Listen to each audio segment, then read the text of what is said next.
Bom, agora passamos para a introdução. Eu falei que a introdução tem que ter características específicas. Os parágrafos têm que ser escritos abordando o tema na forma de funil, ou seja, desde um aspecto amplo até aspectos específicos e chegar a parágrafos onde ele vai falar sobre o que especificamente ele estudou. E a introdução não pode ser muito grande. E vamos ver aqui quão grande é esta introdução. Então aqui os autores realmente gastaram palavras para escrever uma introdução bastante grande, tá? Bom, é bom em um artigo encontrar esse tipo de introdução? Depende do que foi colocado. Geralmente não é bom colocar esses textos tão grandes, não é bom, porque aí os autores vão escrever muita coisa que não tem a ver com o trabalho, mas que contextualiza. Então, por ser uma espécie de relatório técnico, não é muito bom fazer isso. Outra coisa, porque vai ter parágrafos que são desnecessários. Outra coisa, é bom para quem está começando a ler sobre o assunto. Para quem está começando a ler sobre o assunto, às vezes introduções grandes ajudam um pouco, porque te dão bastante informação. Mas não é o recomendável de fazer isso. Então vamos ver se ele vai escrever essa introdução começando com o tema de forma geral e depois vai afunilando, né? Vai especificando. E obviamente vocês já reparam que a introdução já apresenta citações, ou seja, de onde tirou essas informações. E vou frisar em alguns lugares onde eu vou falar, bom, isso não faz sentido, foi desnecessário ter colocado e tudo mais. Vamos começar com o primeiro parágrafo. Ele diz que os hidróxidos duplos lamelares, que são um tipo de nanomateriais, têm sido extensamente ou amplamente estudados para demonstrar sua reatividade para contaminantes aniônicos perigosos, o qual é devido à sua capacidade de troca iônica e sua alta área grande área superficial. Estes materiais têm uma fórmula química geral. Tá. Pronto. Aqui ele contextualiza e diz: olha, eles são importantes porque têm capacidades de remover, tá, ânions perigosos, contaminantes, e devido à sua grande área. Tá bom, isso é uma coisa bem geral mesmo. Tá? Bem geral. Agora eu pergunto: isso chama atenção? Isso é uma frase de impacto que, bom, eu vou ler este material. Não, na minha opinião, não é uma frase de impacto. Uma frase de impacto seria: já que está estudando o 2,4-D, que é um herbicida, poderia falar um pouco dessa importância desse herbicida. Tá? Até porque ele não estuda diferentes técnicas de síntese, ou variações da composição deste material, métodos de síntese, ou alguma variação. Não. Assim, ele começa falando dele. Ele não é o protagonista. O protagonista, pelo que eu entendi aqui, é o processo de remoção a partir de um nanomaterial, mas não é especificamente ele. Tá? Então, tudo bem. Isso para mim é uma coisa escrita assim, bem básica, bem geral, copiou e colou de algum trabalho. É muito claro para mim. Estes materiais têm uma fórmula química geral tal. E aqui ela escreve, né, a fórmula tal e começa a definir o que é M2, M3.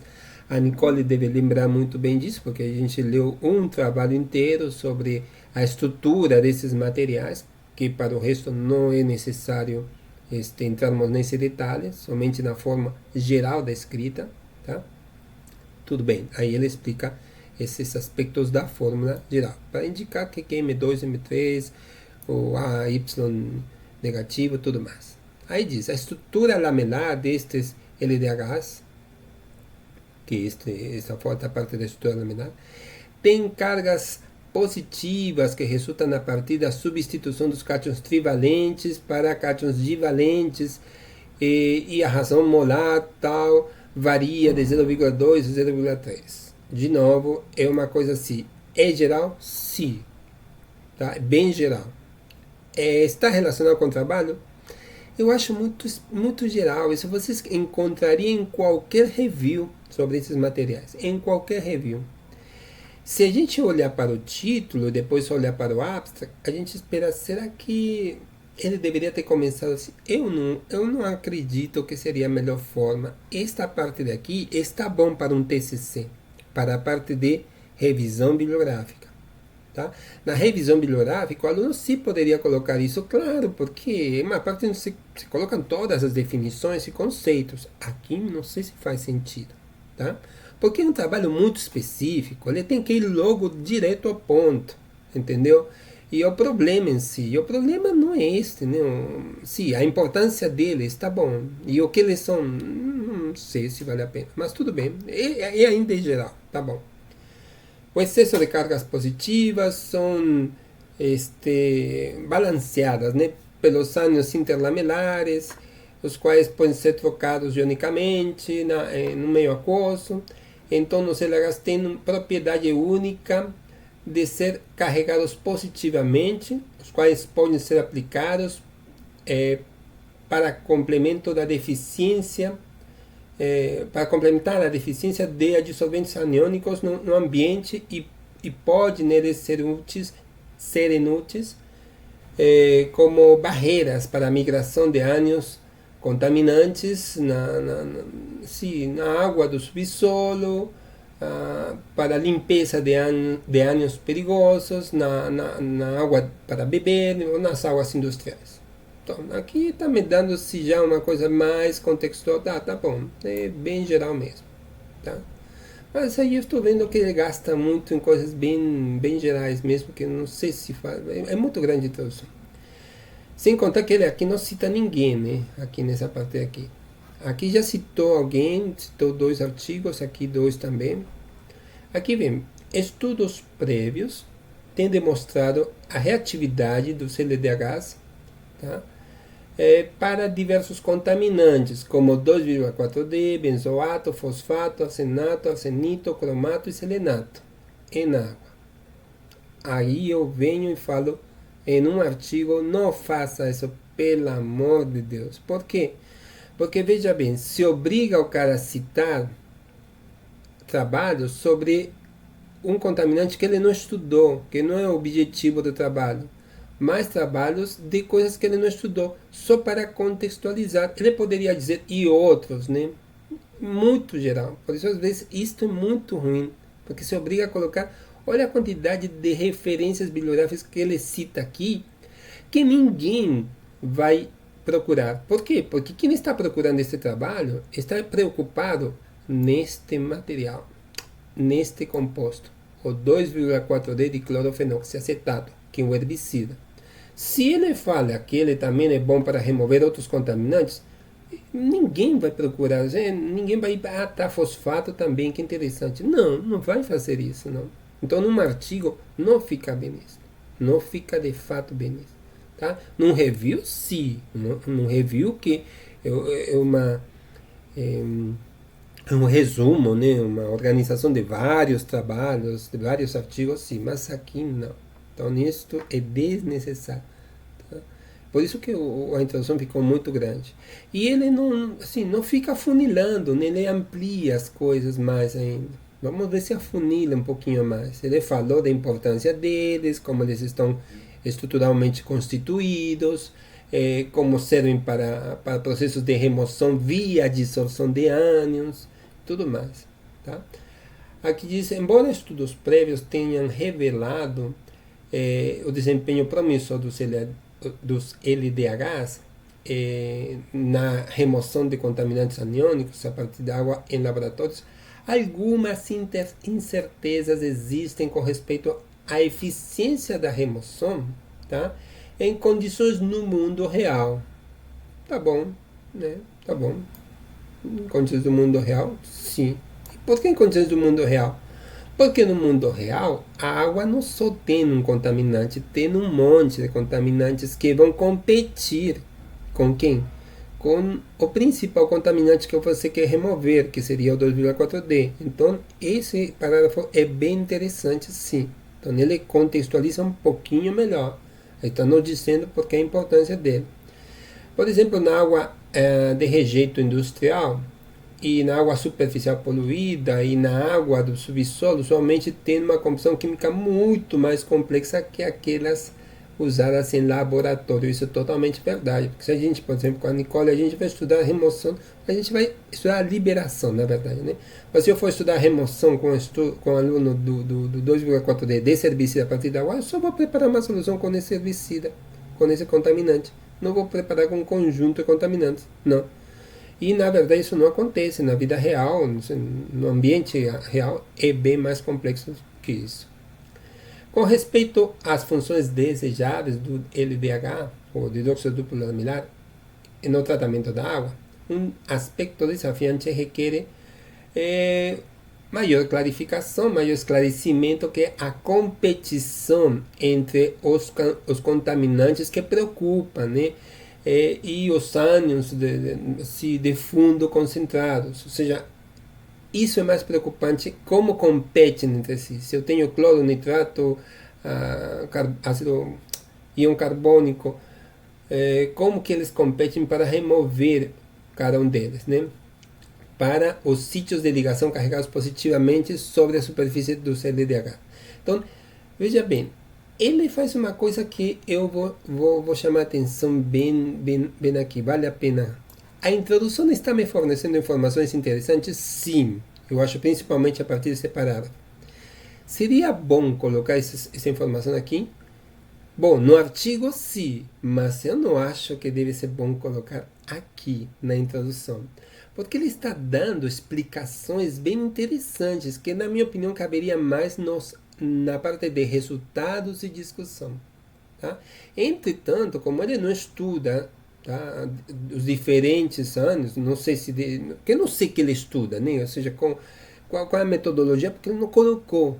Tá? Se ele colocou vários anos, se foram esses o que ele colocou, não, ele não explica claramente, não fica claro. Tá?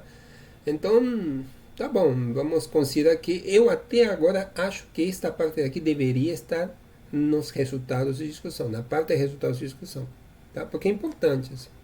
Esses prévios têm mostrado, tá, que a afinidade de ligação dos ânions para esse LDH é afetada, né, para quantidades consideráveis pelas propriedades dos ânions. Ou seja, para remover esses ânions, eles influenciam, né, na capacidade desse nanomaterial para remover o contaminante.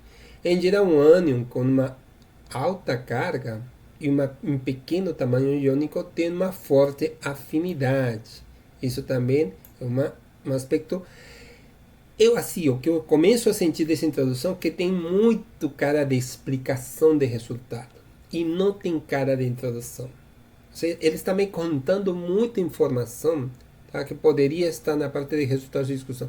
Não está introduzindo, está realmente fazendo uma espécie de revisão bibliográfica, sei lá, mais do que isso, não está introduzindo mesmo, está indo além, está colocando muita informação que é importante, mas que não está relacionada especificamente com o trabalho, porque eu não sei o que ele fez ainda.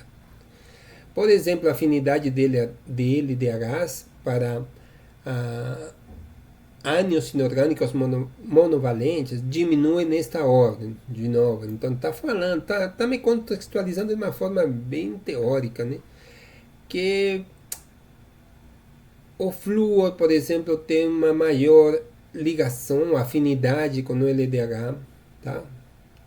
Ele se liga facilmente, depois o cloro, depois o bromo, depois o iodo, tá? Tá bom. Eu não sei se ele estudou isso tudo, né? Porque a princípio o título me fala que ele usou esse material para remover um herbicida, o 2,4-D. E eu não sei se ele fez, então, um ambiente, um meio aquoso com vários ânions para removê-los. Então, estou tentando entender esta introdução que é extensa demais. De acordo, concordando de acordo, né? Os LDHs são esperados, se espera terem menos afinidade, ânions bulk, né, maiores, com uma densidade de carga menor, tá?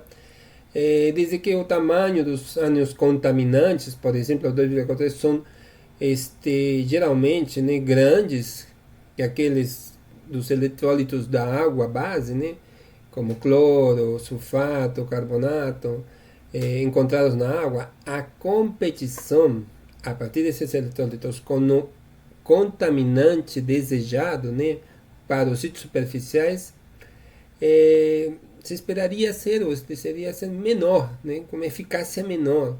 Então, aqui o que ele está falando, olha, na verdade, para remover contaminantes com este material, ele é bom quando são contaminantes pequenos e com carga menor. Tá? Mas como temos um contaminante grande, que é o 2,4D, então ele vai ter uma remoção não tão eficiente, não tão boa não. Tá? Isso que ele está querendo dizer com tudo isso. De novo, tem cara de introdução? Não, tem cara de explicação, tem cara de resultado, tem cara de discussão de resultado. Mas contextualiza muita coisa, sim, tá bom, ajuda, mas não fica claro ainda o que ele fez. Ele está explicando muita coisa. Está dizendo, olha só, na água não só existe o herbicida, existem outros anos, eles se forem menores, se com carga menor, eles vão ter preferência para serem removidos por este LDH. E já o 2,4D não vai ter essa preferência, porque ele é grande, tá? Tudo bem. Além disso, as propriedades estruturais desses anos, dos anos que são adsorvidos, as propriedades de superfície estruturais dos adsorventes, também determinam as interações químicas entre os ânions e a superfície adsorvente, o qual poderia, além disso, influenciar a eficiência de remoção desses ânions por adsorção. Eu vou, assim confessar, a escrita não é clara, não é legal, não é fácil, tá? E para quem não entende do tema, realmente ler isso vai ficar bem complexo mesmo. Aqui ele está dizendo que a estrutura, a superfície do LDH também influencia na sua capacidade de remoção dos contaminantes, na sua eficiência. E quando ele se refere na estrutura, ele já vai começar a falar do quê? E a Nicole deve lembrar disso. Sobre os metais e principalmente sobre o ânion interlamelar. Essa estrutura, porque a gente sabe que pode ser ânion interlaminar carbonato, nitrato, cloro, bromo, entre outros. Então, é isso que ele está querendo dizer aqui. Tem cara de introdução? Continua a achar que não tem cara de introdução. Tem cara de revisão bibliográfica, de discussão de resultados, e uma introdução extensa demais. Então, é informativa? Sim. Confusa, na minha opinião? Sim. Não bem escrita? Também não está bem escrita. Tá? Então, para quem está começando, isso eu vou direto para o aluno que está começando. Tem um aluno de mestrado que está começando aqui. Ele vai pegar esse artigo e vai ter dificuldades para entender a introdução. Que é o que eu sempre faço questão que o aluno leia. Leia o título, leia o abstract e selecione em função disso se ele serve. E como vocês podem ver, alguns abstracts não estão bem escritos. Depois, se você consegue, em função desses dois, decidir, vou salvar esse artigo, você vai para a segunda etapa, ler a introdução. A introdução te contextualiza, porque você está começando com o tema, não conhece o assunto. E a introdução tem que te fornecer essa informação. Só que essa informação está muito extensa e está fugindo um pouco do que de fato ele fez. Então, o aluno não vai saber, não vai entender claramente isso. Ou seja, o que a gente quer saber, o que ele fez e por que é importante tudo isso. Tá? A introdução tem que mostrar uma coisa geral, parágrafos cada vez mais específicos, e aqui não está explicando aspectos. E vamos ver, vamos tentar acabar esse parágrafo. Então, uma solução potencial para aumentar a afinidade de ligação seletiva desses LDHs para contaminantes bulk, que são os herbicidas, moléculas grandes, para o seu uso na vida real, em situações da vida real, seria desenvolver um entendimento fundamental de como as propriedades estruturais dos LDHs determinam a dissolução seletiva de um contaminante específico, né, um contaminante branco, né, de modo a otimizar a estrutura do LDH para ter uma alta seletividade para a dissolução do contaminante. Isto, para mim, eu vou colocar de outra forma, seria, né, uma espécie de até de hipótese, né? Uma coisa bem diferente, né? Ou seja, já que a dissolução depende do ânion que eu vou remover, da estrutura disso, então é bom entender um pouquinho mais como funciona isso. Será que ele fez esse estudo? Não sei, mas ele pelo menos fez questão de mencionar esses aspectos. E aqui, olha, dois parágrafos grandes sobre esse aspecto, aí ele entra de fato num aspecto mais específico, né? Hidróxidos duplos lamelares de magnésio e alumínio contendo nitrato são um tipo de LDHs que tem sido amplamente investigados para